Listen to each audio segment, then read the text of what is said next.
Hello everyone, आपका स्वागत है आने रेस क्लू में। ये मेरा पहला रिएक्शन वीडियो है जो मैं बना रही हूँ। इससे पहले मैंने हिस्ट्री के काफ़ी सारे एक्सप्लेनेटरी वीडियोस बनाए थे। ये मेरा पहला रिएक्शन वीडियो होगा। तो हम जिस वीडियो पे हम रिएक्ट करने वाले हैं ये है सनौली अ साइट ऑफ महाभारतन एरा। ये अभिजीत छाबड़ा जी का वीडियो है, तो इस पर हम रिएक्ट करेंगे और मैं इसके बीच में कुछ नहीं बोलूँगी। जब ये वीडियो एंड हो जाएगी तब मैं इस पर जो भी मेरे ओपिनियंस रहेंगे मैं उस पर एक्सप्लेन करने की ट्राई करूँगी।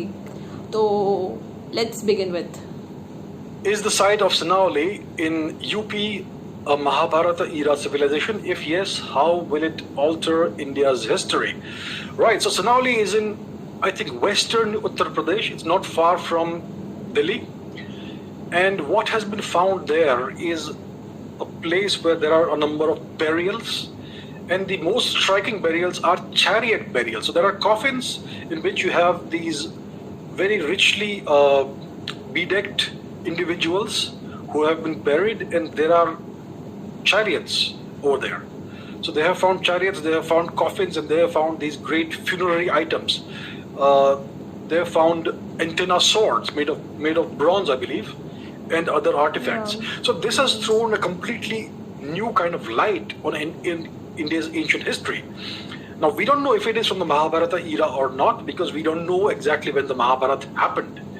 But there is this ancient legend in the region of Sanauli that it was one of the 5 villages that Lord Krishna had tried to negotiate with the Kauravas in order to avert the great war, the great Mahabharata war.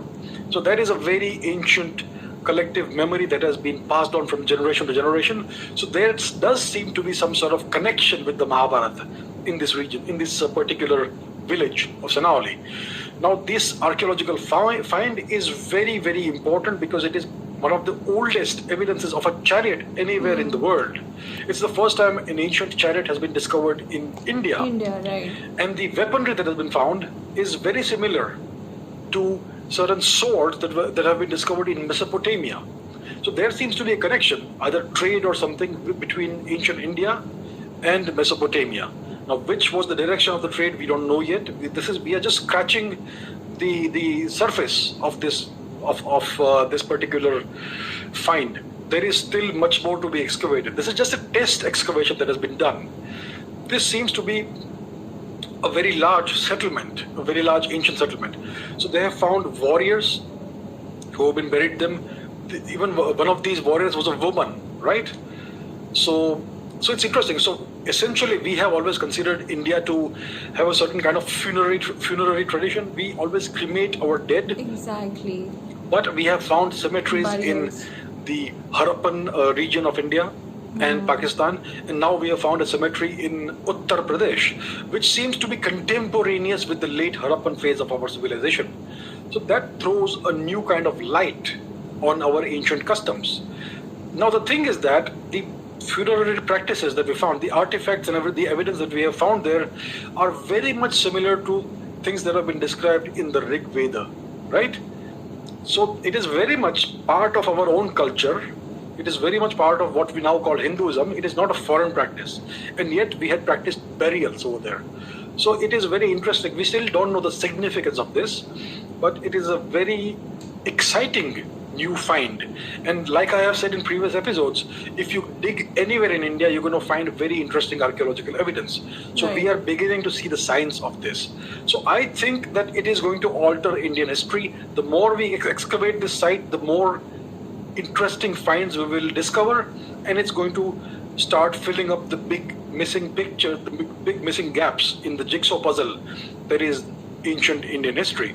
So it is a very significant and very exciting find, and I cannot wait to see what more we discover there. So video already and हो चुकी है। जैसे इन्होंने बताया है सनौली के बारे में, मैंने ऑलरेडी सनौली के ऊपर मैंने अपना एक एक्सप्लेनेटरी वीडियो मैंने बनाया था।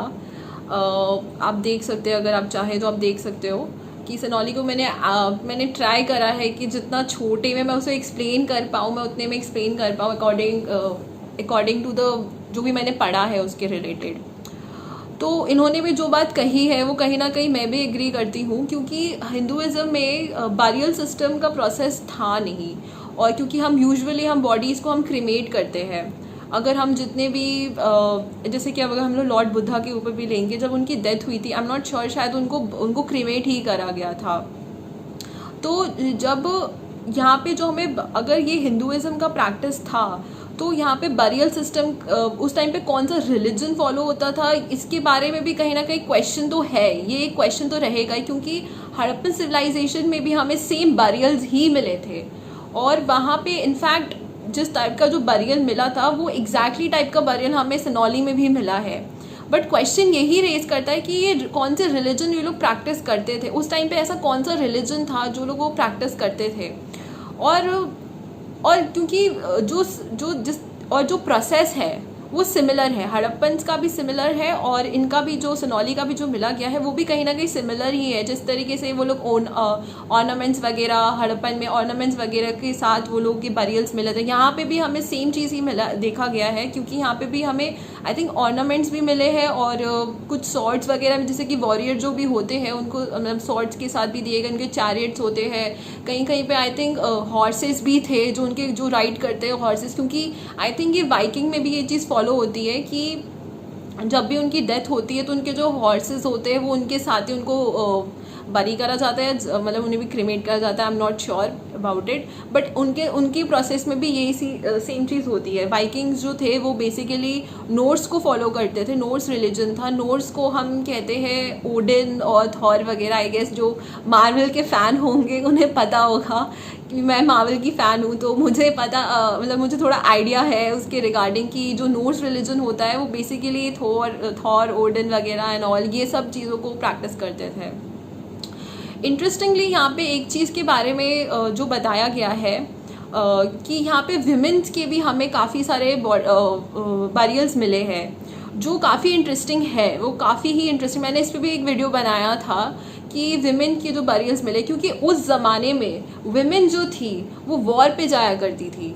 That is something very interesting, क्योंकि अभी के टाइम पे अगर मतलब एक ऐसा पीरियड भी अगर बीच में आया था जहाँ पे विमेन का जो रोल था वो वॉर पे जाने वाला, तो ऐसा कोई रोल नहीं था। बट स्टिल हाँ, इंडिया के कल्चर अगर हिस्ट्री हम देखते हैं तो काफ़ी सारे ऐसे भी थे जो वॉर पे गए हैं, वॉर पे लड़ने के लिए गए हैं, पर्टिकुलरली लड़ने के लिए गए हैं। तो इट इज़ लाइक मतलब मैं ये कह सकती हूँ कि इंडिया में काफ़ी है, लेकिन बहुत नहीं है। जैसे कि अगर हम लोग नॉर्मली देखेंगे तो मतलब एक होता नहीं जो इक्वली जब जा रहे होंगे, वैसा कुछ नहीं है।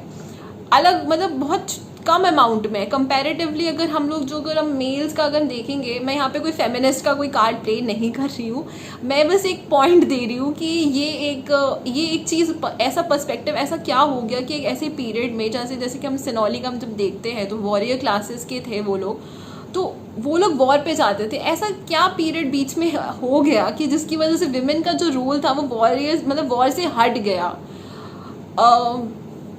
ये काफ़ी एक क्वेश्चन तो है ही। और यहाँ पे जो उन्होंने बताया है कि जो एंटेना सॉर्ड्स वगैरह मिले थे, कहीं ना कहीं ये हमें ब्रोंज पीरियड के ऊपर इंडिकेट कर रहा है कि ब्रोंज जो एक ब्रोंज एज आया था शायद वो उस पीरियड से भी बिलोंग करते हैं। क्योंकि इन्होंने भी बताया कि महाभारत का कोई एक पर्टिकुलर टाइमिंग नहीं है, कोई एक डेट नहीं बताया गया कि कौन से किस पीरियड से वो किस पीरियड में हुआ था। तो इसका कोई पर्टिकुलर एविडेंस नहीं है कि कौन से पीरियड से ये एग्जिस्ट करते हैं, एक पर्टिकुलर डेट नहीं है।